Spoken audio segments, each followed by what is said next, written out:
Dear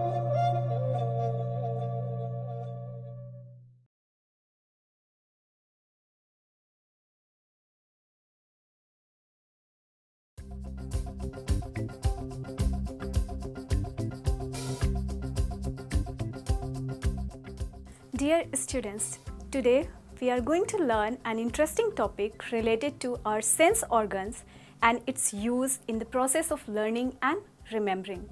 For introduction of the topic, think of a situation where a teacher wants to teach a verb and its examples to his or her students of class 6. What would be the best way to present this component of grammar in classroom? I am giving 3 ways here, though the ways to teach the above mentioned topic are not restricted to these 3 only. The first one, to teach directly by giving or dictating definition and examples to the whole class. Second, to show a chart or still picture consisting of people doing certain activities in order to explain the topic to the students. The next point is to let students watch a short video clip in which people are involved in different activities in order to grasp the meaning of the concept being taught in the classroom.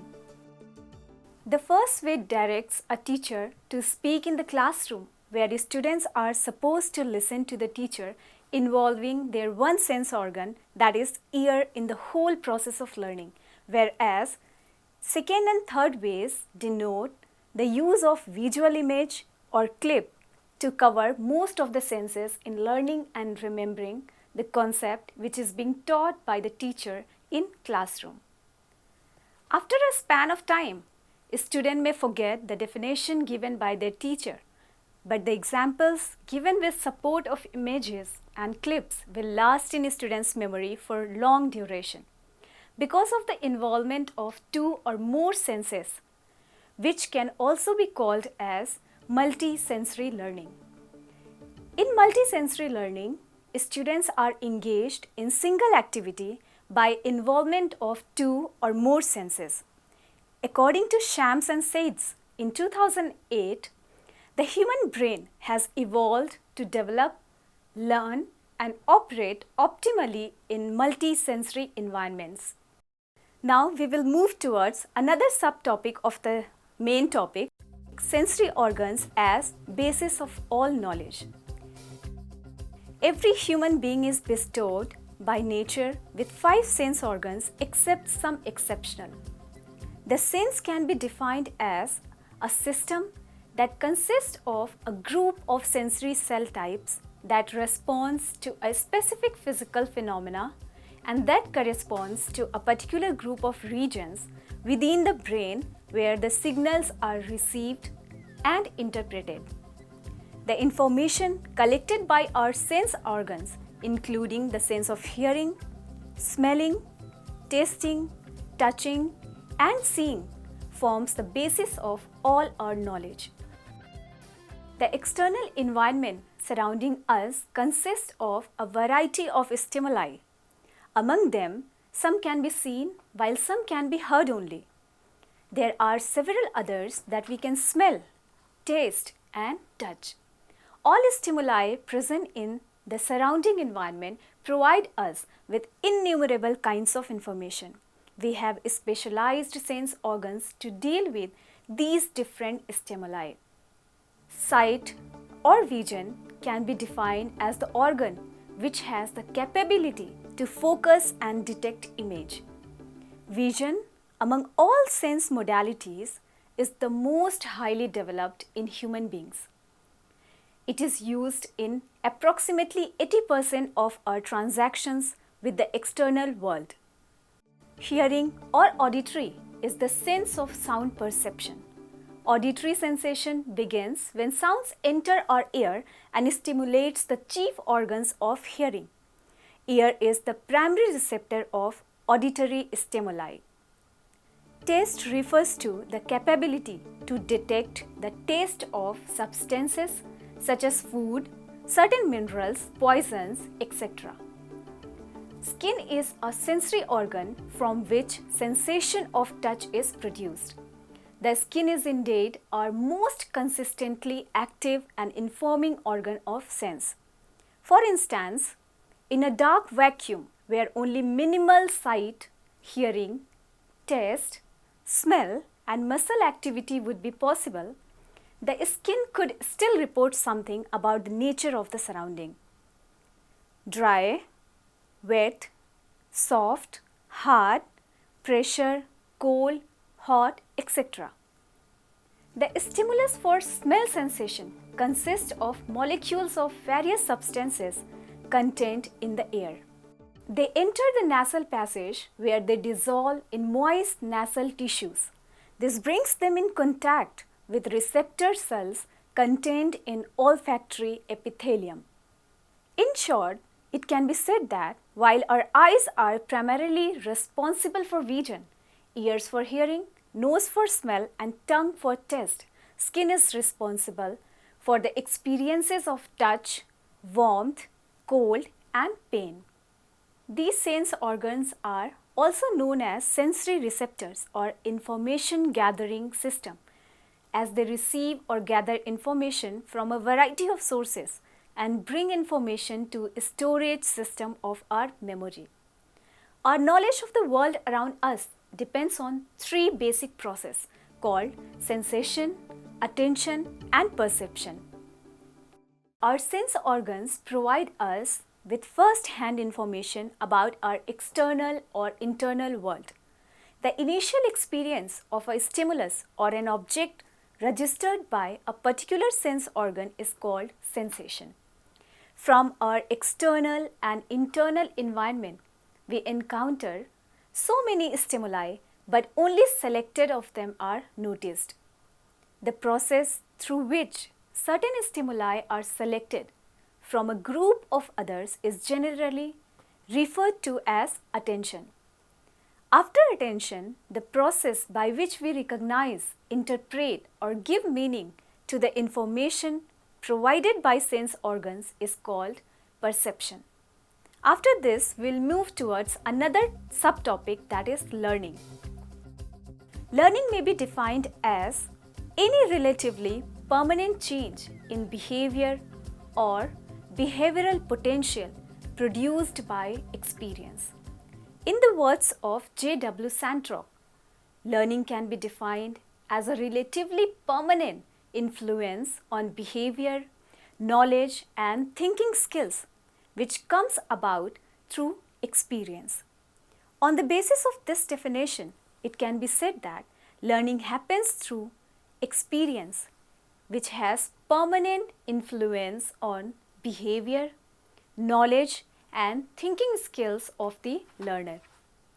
When learning is seen in the context of teaching and education, it is a natural, social and active process which becomes integrative and contextualized by teachers for effective attainment of objectives, and it is based on strength model of students' abilities, interest and culture. Effect of learning depends upon the maximum and judicious use of sensory organs in the process of sensation, attention and perception. Now we will move towards another subtopic, that is remembering.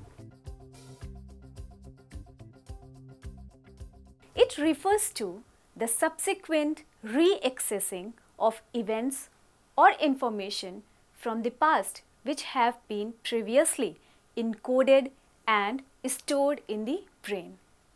According to Oxford Advanced Learners Dictionary, it is an act of bringing back to our mind fact, a piece of information, etc. that you knew. And it is also said to be the act of keeping or having an image in your memory of an event, person, place, etc. from the past. Remembering is connected to memory, which is defined as the retention of information over time, which involves encoding, storage and retrieval. The whole process is called as the information processing approach. According to this approach, children develop a gradual increasing capacity for processing information, which allows them to acquire increasingly complex knowledge and skills. The processing of information in memory is shown through the following figure. For good remembering and memory to work, learners have to take information in, store it or represent it, and then retrieve it for some purpose later. In that figure, memory's information processing has been shown and given in the following points. First, encoding is the first stage by which information is recorded and registered for the first time so that it becomes usable by the memory system. It is a biological event beginning with perception through the senses. Storage is the second stage of memory, which refers to the process through which information is retained and held over a period of time. Memory storage consists of three stages, namely sensory memory, short-term memory, and long-term memory. Atkinson and Shiffrin in 1968 had given a model of memory which is known as a stage model, which is represented in the following figure. Sensory memory holds the information from environment in its original sensory form for only an instant, not much longer than the brief time a student is exposed to the visual, auditory, or other sensations. Short-term memory is a limited capacity memory system in which information is retained for less than 30 seconds and can get lost if not rehearsed continuously.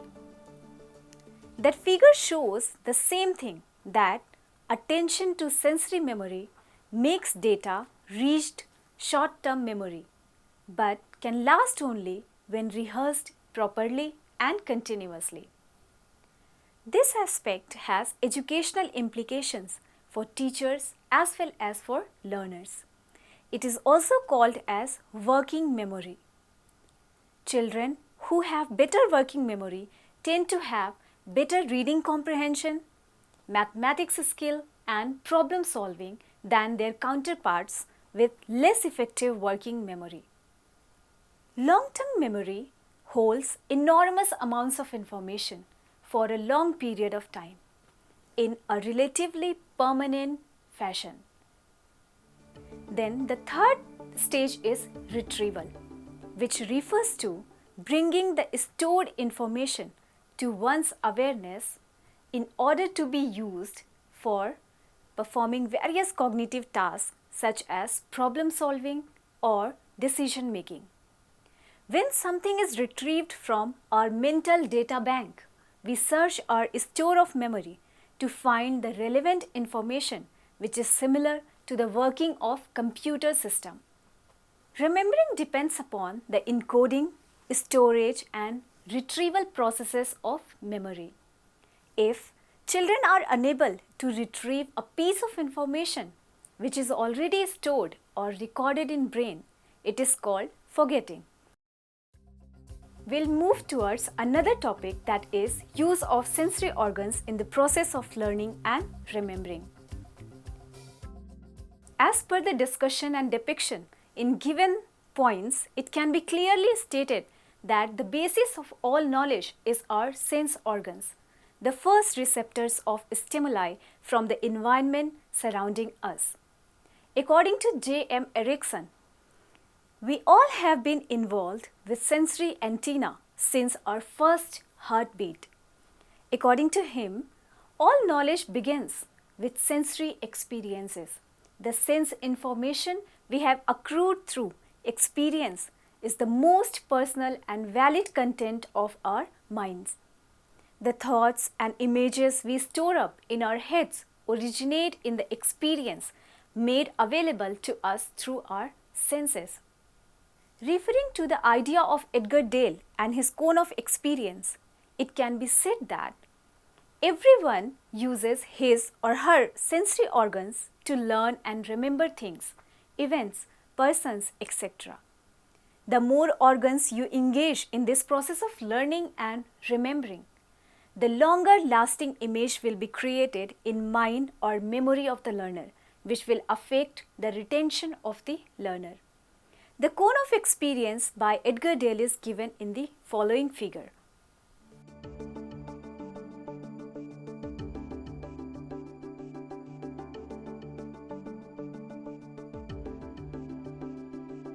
Through the figure given above, it can be described that people tend to remember those things with high percentage which involve more and more involvement of sense organs. When the phrase to sense is used, it means that for getting information, all the senses are being tapped and then this results in perception. The role of senses is to inform the mind. Thus, perception will be as sharp or as dull as the quality and validity of the information the senses affirm. Jean Piaget, a Swiss cognitive psychologist, advocated the same idea and described motor sensory activity as the means by which the infants and young children learn. Thus, the process of learning and remembering is not possible without use of our sense organ, which are receptors of information.